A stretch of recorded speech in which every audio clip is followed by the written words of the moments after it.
Messieurs, voilà quelque temps que les questions de justice sociale, transport, fiscalité, environnement, éducation et démocratie représentative sont au cœur des débats dans notre société.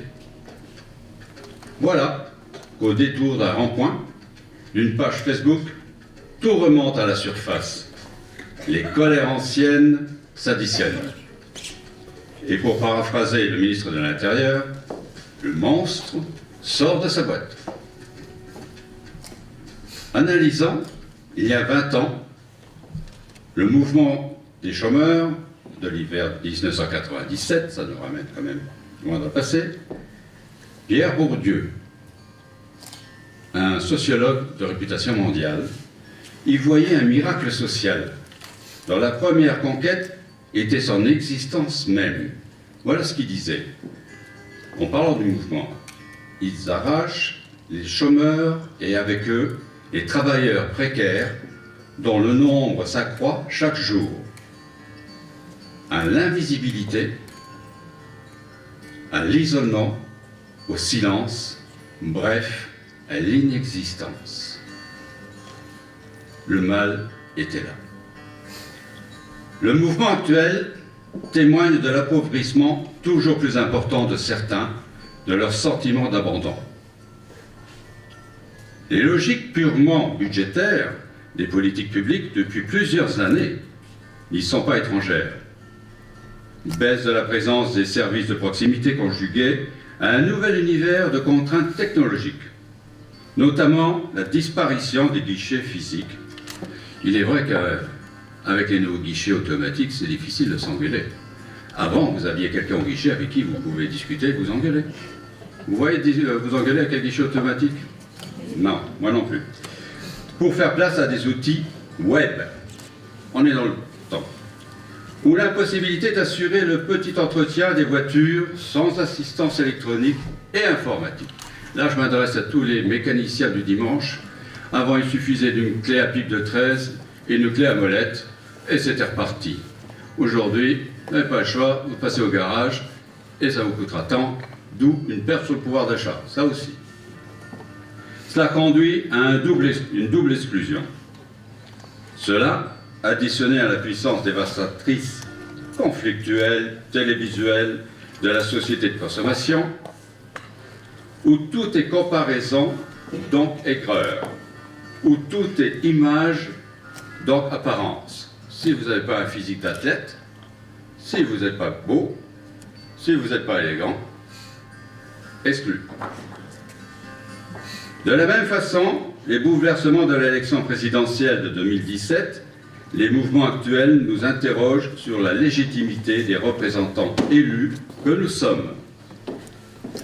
Ils nous interrogent sur les processus de gouvernance locale et nationale. Sous peine de mort lente, il nous faut penser une refonte des pratiques, inciter à la participation, à la concertation, afin de retisser le lien entre les élus et les citoyens. Et peut-être que le grand débat qui s'ouvre peut s'avérer porteur, et je nous le souhaite. Et nous voilà au milieu du gué, élus depuis seulement quelques années, face aux difficultés nouvelles et face aux contraintes qui se multiplient. Il nous faut renforcer et pérenniser les services de proximité, écoles, crèches, périscolaires, sans toucher à la fiscalité, donc sans dynamique de recettes. Il nous faut permettre l'accession de tous à l'épanouissement personnel, notamment par la création d'équipements culturels, tout en baissant nos coûts généraux de fonctionnement. Il nous faut répondre de plus en plus à des demandes personnelles, mais prioriser l'intérêt général. Il nous faut sans cesse maintenir une ville belle et propre, alors que souvent ce sont certains de nos concitoyens qui la dégradent par incivilité. Bref, vous l'avez compris, nous ne pouvons plus répondre à la complexité des situations par des logiques simplistes ou démagogiques. Les défis sont nombreux. Les contraintes fortes depuis plusieurs années, mais je reste sur un sentiment partagé quant aux solutions, projets ou ambitions que nous avons collectivement pour notre territoire. Pour ma part, j'ai le sentiment de répondre pleinement aux problématiques de proximité, de pérennité, mais aussi aux contraintes budgétaires en faisant le choix de réorganiser structurellement les écoles primaires dans notre commune, tout en maintenant, voire en améliorant, sur certains aspects, le service. Il en va de même concernant la rénovation de cette salle, notre salle mêlée, qui par sa polyvalence et sa modernité répond à ces mêmes objectifs. J'ai la volonté de répondre aux besoins d'écoute, de sécurité, en embauchant le premier policier municipal de l'histoire de Nilvange. À ce titre, je tiens ce soir à vous présenter M. Nassa Oumo-Hand, notre nouvel agent de police municipale. Je vais l'applaudir. Merci pour lui. Alors, bien sûr, notre territoire bouge. Des choses ont été faites, comme la prise de compétences petite enfance par la communauté d'agglomération du Val-de-Fensch. De belles choses sont en cours pour améliorer l'attractivité de notre territoire, notamment, comme le disait Mme Schmitt, cœur de ville, cœur de Fensch. Cœur. Et je tiens à remercier le président Michel Lipgott et le conseil communautaire du Val-de-Fensch pour ses actions au profit d'une dynamique de territoire. Mais il y a toujours un mais. Je reste interrogatif devant les difficultés à construire ensemble un projet de lecture publique pour le haut de la vallée, autour de la médiathèque Victor-Madeleine. Comment ne pas y voir les intérêts personnels prenant le pas sur l'intérêt général? Pourtant, cet équipement répond à certains problèmes de paupérisation culturelle, aux difficultés d'abandon dont nous parlions plus haut. Il n'est pas normal qu'il soit à la charge des seuls Nilvangeois. Je reste sans voix, et pourtant il m'en faut, devant notre incapacité à penser ensemble des rapprochements simples en termes de services ou d'achat.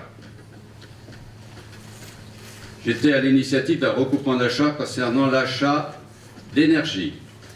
Malheureusement, 2 communes ont répondu, ainsi que le Val-de-Fensch.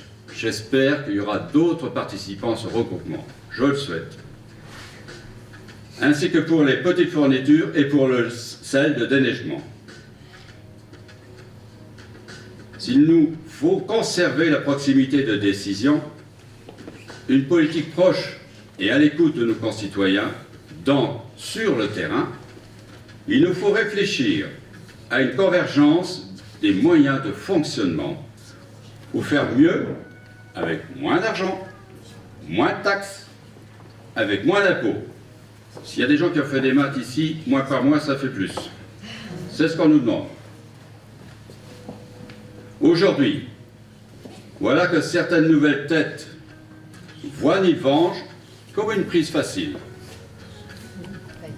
Il me semble néanmoins que pour bien diriger une ville, il faut la connaître. Il faut y avoir grandi, si possible s'y être investi. Il me semble que pour diriger une ville, il faut l'avoir dans les tripes. Il faut avoir le cœur. Alors, Nilvangeois, Nilvange. Messieurs, c'est la richesse de la diversité, de l'accueil de populations de toute origine, comme pour d'autres communes proches. Nilvange, c'est la culture, la maison pour tous. Nilvange, ce n'est ni la haine, ni la peur de l'autre. C'est la solidarité et la fraternité. Certes, à Nilvange, le processus décisionnel n'est pas de tout repos. Les débats, les échanges sont parfois animés. Mais si le respect mutuel est présent, si la volonté d'avancer est partagée collectivement, c'est l'intérêt général qui se trouve servi. C'est cela la démocratie. Et nous tenons à la démocratie, au débat, au partage. À ce titre, je tiens à remercier notre tissu associatif. Je m'en excuse, je ne pourrais pas citer toutes les associations. Nos services de secours, de sécurité. Je tiens à remercier, bien sûr, l'ensemble de mon équipe, ainsi que les services de l'agglomération du Val-de-Fensch et les services municipaux, qui ont fait preuve de compétence et de persévérance pour mener à bien toutes les réalisations. Pour cette dernière année de mandat, nous gardons nos objectifs à l'esprit. La priorisation des investissements productifs, c'est-à-dire conjuguant la baisse de nos coûts de fonctionnement dans des économies et l'inscription de notre commune dans la modernité en termes de services. Des défis difficiles mais passionnants restent toujours posés pour l'avenir. Comment s'inscrire dans un développement économique et urbain durable qui restaure notre activité, ou encore comment pérenniser nos activités associatives? Nous avons des réponses collectives à faire émerger par la concertation, par la participation. Elles devront éviter l'écueil de la démagogie.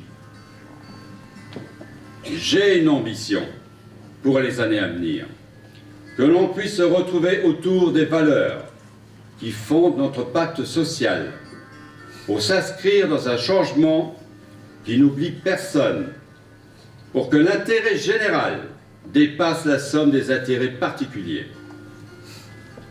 À Nilvange, malgré la baisse constante en volume de dotations, de subventions affectées aux communes, nous avons réalisé d'importants projets, sans aucune augmentation de la fiscalité locale et sans coût de rabot important sur les subventions accordées à nos associations.